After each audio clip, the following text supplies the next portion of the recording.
Yo, halo. Oke, sebelumnya di konten Minhack minggu lalu, konten tentang Bitcoin ini mengalami jebol trendline bawah. Itu ada yang komen teman-teman.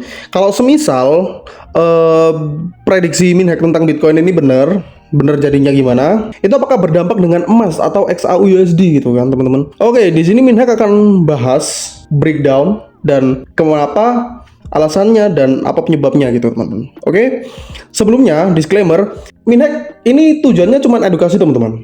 Oke, disclaimer, Minhack cuma tujuannya edukasi. Karena kenapa? Karena segala aktivitas berinvestasi itu pasti ada resiko, jadi berbijaklah kalian untuk menggunakan uang kalian untuk berinvestasi teman-teman. Oke, langsung saja kita mulai. Yang pertama patut kita pahami adalah analisa ke kuartal 4-nya itu gimana? Emas. Oke. Di sini Minhack pakai time frame weekly, yang dimana kalau untuk time frame weekly sendiri ada kemungkinan menurut Minhack dia ini akan mengalami sideways di range ini teman-teman. Range ini untuk area supportnya, dan di range ini dia akan mengalami sideways teman-teman. Gitu.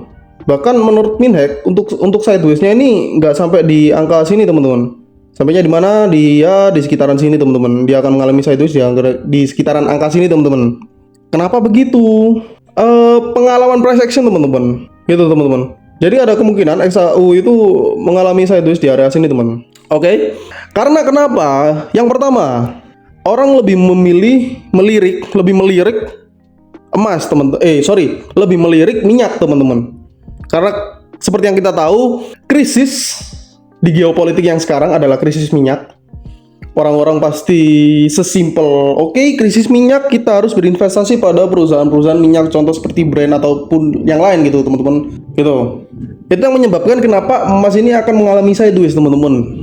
Untuk kuartal 2 sampai kuartal 3 akhir menjelang kuartal 4 gitu. Bahkan bisa sampai kuartal 4 teman. Karena kita nggak tahu bagaimana fundamental itu terjadi teman-teman. Kadang-kadang seperti yang kita tahu, tiba-tiba nanti sore tiba-tiba ada fundamental yang wah bikin harga Bitcoin turun, harga emas naik gitu kan.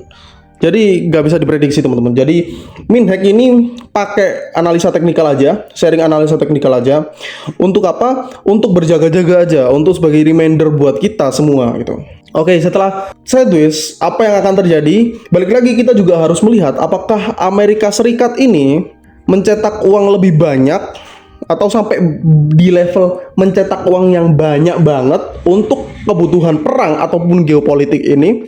Kalaupun iya, itu akan membantu emas untuk naik ke all time high, bahkan bisa ngebreak all time high itu sendiri teman-teman. Gitu. Bahkan dia bisa ngebreak all time high sendiri itu teman-teman. Kalau benar tesis Minhack, karena ada beberapa berita yang mengatakan bahwa Trump ini menghabiskan anggaran yang sangat amat banyak dan hingga menyebabkan inflasi gitu teman-teman. Cuman balik lagi, Minhack ini disclaimer, belum tahu ini valid apa enggak, cuman apa salahnya untuk berjaga-jaga teman-teman gitu. Kalaupun benar, ini akan menjadi sangat keuntungan buat kita. Itu akan menjadi keuntungan yang sangat besar buat kita, karena kita bisa melihat emas menuju all time high-nya lagi, bahkan ngebreak level all time high-nya itu lagi gitu teman-teman. Oke. Terus kalau worst case-nya apa? Karena sebelumnya yang tadi kan yang nge-break all time high kan itu good case ya. Kalau worst case-nya apa? Case terburuknya teman-teman. Oke. Geopolitik semakin memanas, krisis semakin di mana-mana, orang pasti pegang cash. Yang dimana? Krisis yang Minhack maksud ini, krisis yang levelnya ini udah sampai menjelang perang gitu teman-teman. Bahkan perang itu sendiri, tapi ya jangan sampai gitu kan ya. Kalau sampai perang itu sendiri, itu emas bisa anjlok teman-teman. Karena kenapa? Orang-orang pasti menarik dananya semua. Jadi cash gitu teman-teman. Gitu. Kalau untuk turun kalau untuk turun sampai mana ya pastinya bisa turun sedalam mungkin teman-teman. Bahkan bisa di level titik di mana dia turun di angka 2000 teman-teman. Gitu teman-teman. Ini cuma tesis Minhack. Cuman ini untuk worst case-nya sendiri, kalau Minhack lihat secara makro geopolitik, kemungkinan untuk terjadinya worst case ini ya kecil banget, serius. Menurut Minhack itu masih di bawah angka 10%. Dia di bawah angka 5% malah. Gitu. Cuman kalau untuk semisal kayak krisis pangan gini-gini, seperti krisis minyak, BBM, DSB segala macam, krisis pangan, ya ada kemungkinan untuk emas ini turun di level hingga ya 3.500-an, 3.400-an gitu teman-teman. Masih oke lah, karena orang-orang juga butuh cash gitu. Kalau sampai yang worst case banget sampai emas nyentuh di level 2000 ya menurut Minhek itu kecil kemungkinan, masih sangat kecil kemungkinan, di bawah 5% gitu teman-teman.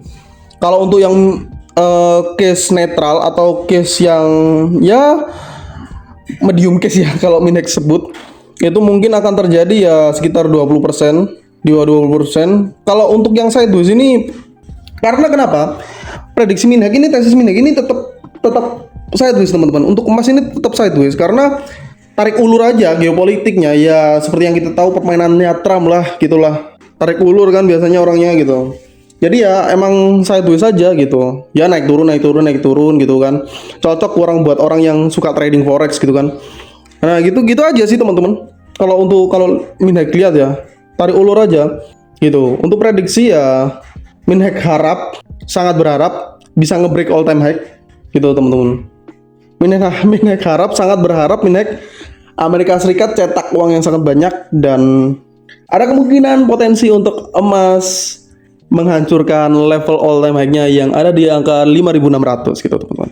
So mungkin itu analisa simpel dari Minhek ya buat kalian semua. Semoga kalian mudah memahami. Minhek juga berharap kalian mudah paham. So itu aja. Kalau kalian suka konten analisa seperti ini, langsung aja komentar mau buat konten apa lagi, atau mau tanya apa lagi untuk dijadikan konten oleh Minhek. Gitu aja. Thank you udah nonton. So see you on next video.